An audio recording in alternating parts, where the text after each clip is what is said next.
Bonjour à tous et à toutes et bienvenue à cette deuxième présentation qui est consécutive au principe des marchés publics. Comme toute discipline, les marchés publics aussi sont régis par un certain nombre de principes. C'est ces principes-là qui permettent à l'administration de pouvoir agir d'une certaine euh, manière dans la mise en œuvre de leurs achats.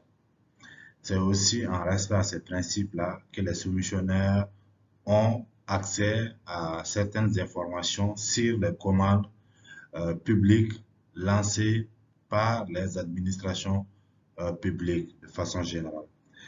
C'est en respect à ces principes également que les droits de contestation des entreprises candidates au marché public peuvent être exercés et défendus au niveau des administrations publiques et également au niveau des juridictions compétentes en la matière. Donc aujourd'hui, nous allons discuter, sinon échanger sur les principes qui gouvernent les marchés publics.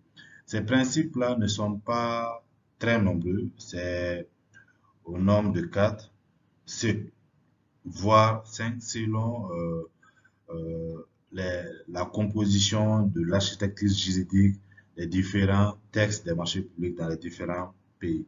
Mais comprenons simplement que ces principes-là sont autour de 4 à 3, de 4 à 5 principes de façon générale.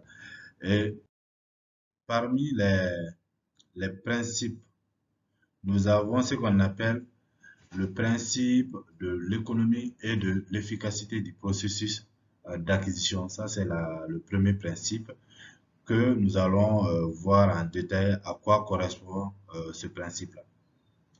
Deuxième principe, c'est le libre accès à la commande publique.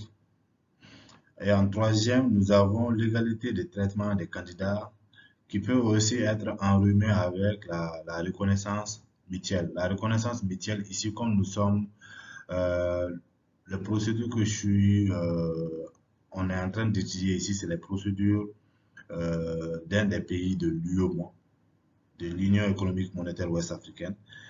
Donc, parmi les principes, ils ont l'UEMOA a reconnu la reconnaissance mutuelle. Donc, nous verrons en détail ce principe-là tout à l'heure. Et en dernier lieu, nous avons le principe de transparence de la procédure de passation. C'est l'ensemble, c'est ces quatre principes-là qui gouvernent les procédures de passation des marchés publics ou des achats publics de façon générale. Alors, qu'entendons-nous par principe de l'économie et de l'efficacité du processus d'acquisition? Ce principe va permettre non seulement à l'administration, sinon va obliger l'administration à acheter en tenant compte du rapport qualité-prix. Qui parle de rapport qualité-prix parle d'une mise en concurrence préalable qui va permettre d'avoir des prix concurrentiels et de ce fait créer des économies d'échelle pour l'administration parce que ça sera les marchés, le contrat sera attribué à l'entreprise ayant été évalué techniquement conforme et ayant proposé le montant le plus bas. Qu'est-ce que ce principe-là suppose encore? C'est que l'administration doit impérativement faire une estimation correcte de ses besoins. Ça voudrait dire quoi? Les informations étant publiques, parce que nous allons le voir à travers les principes, les autres principes, que l'administration a l'obligation de communiquer les informations sur les marchés ou les commandes qu'elle s'apprête à passer. Donc, si l'administration ne fournit pas suffisamment d'efforts pour l'estimation des besoins des besoins qu'elle doit satisfaire à travers ces commandes publiques-là, cela pourrait avoir des répercussions sur les dépenses que ces administrations-là vont engager.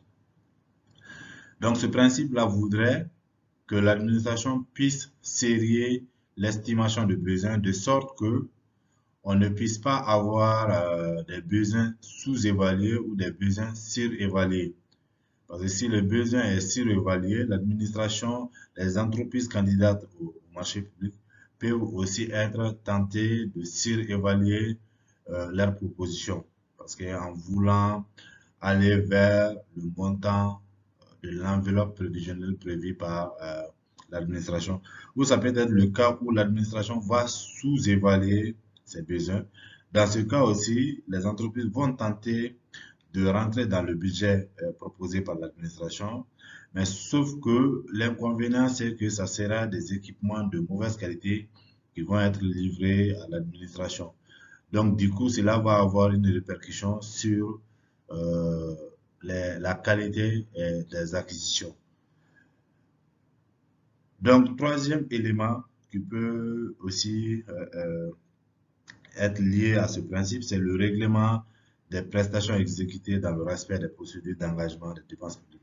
Alors, il est extrêmement important que l'administration puisse aussi régler en temps opportun les factures présentées par ses co-contractants, c'est-à-dire par les entreprises titulaires des marchés publics. Parce que le retard dans le paiement des factures peut avoir aussi des répercussions futures sur euh, les équipements, les prix des équipements qui ont été livrés.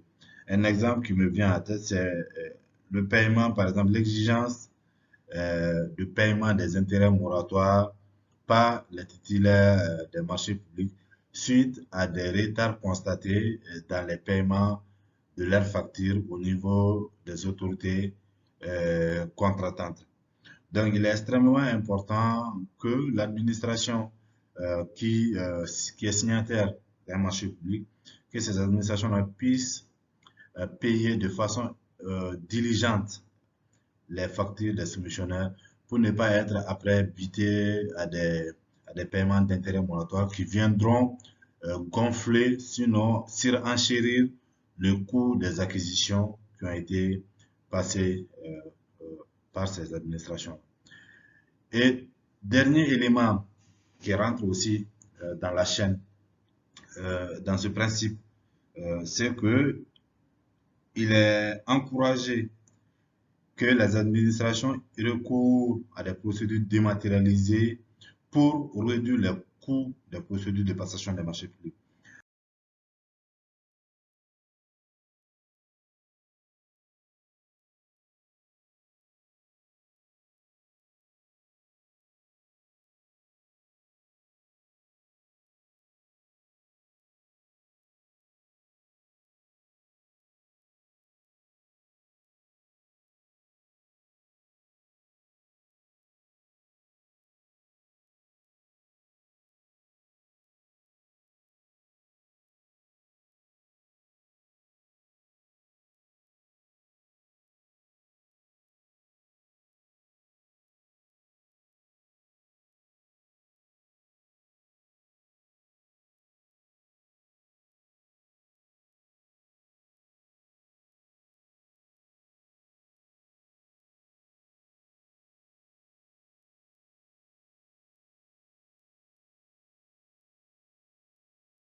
Qui est relatif au libre accès à la commande publique vise essentiellement à inviter les autorités contratantes à permettre à l'ensemble des opérateurs économiques qui pourraient être intéressés par la procédure de passation des marchés publics, de pouvoir accéder à la commande publique sans qu'il y ait des barrières restrictives à l'accès à ces commandes publiques-là.